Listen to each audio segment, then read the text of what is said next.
सितारों से ये चांद कहता है हरदम, तुम्हें क्या बताऊं वो टुकड़ों का आलम।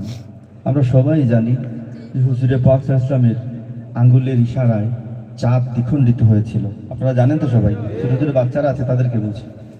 তো সেই কথাটাই লেখক তখন কিন্তু মদিনা মুনাওয়ারা গুম্বাদে খাজরার সামনে এইভাবে শুয়ে আছেন, হঠাৎ চাঁদের দিকে চোখ পড়েছে।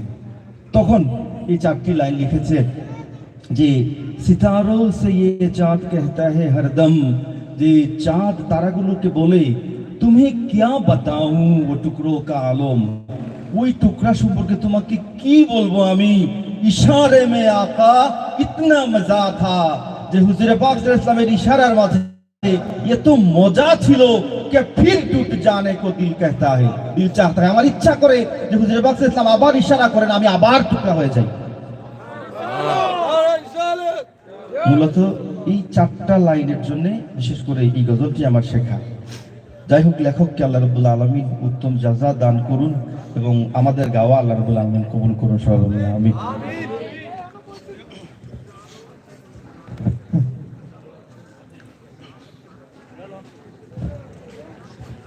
চল ভাই।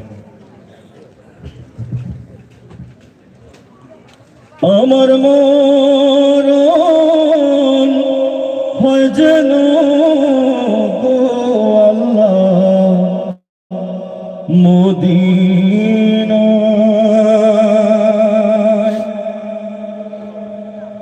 আমার মরণ হয় যেন গো আল্লাহ মদিনায়, নয়ন জলে ভিজব যখন রোয়া যায়, পাকালে মা জপবে যখন জবান,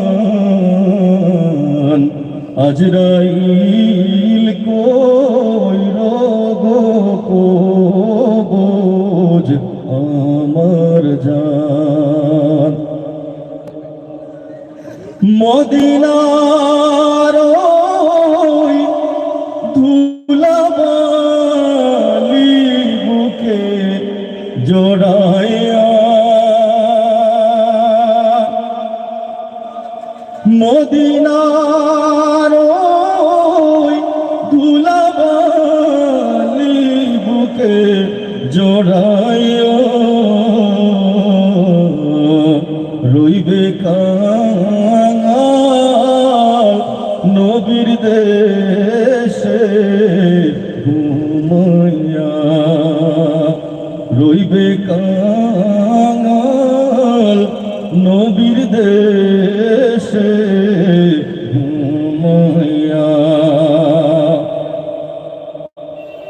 শোনো আপন বন্ধু সজন খুঁজ সান্তনা,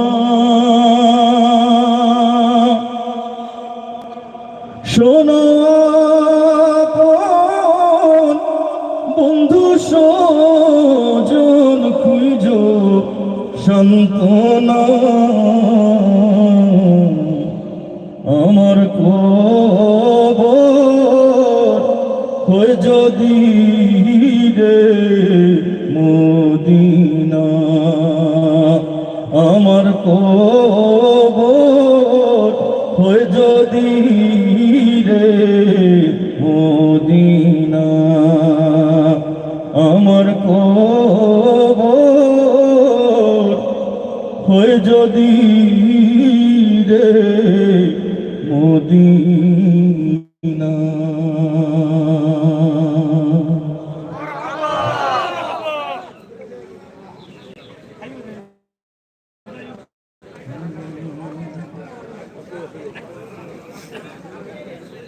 যেহেতু ফরমায়েশ আছে আমার হাতে, অতএব আমি আপনাদের ফরমায়েশের গজলি গাইব ইনশাআল্লাহ।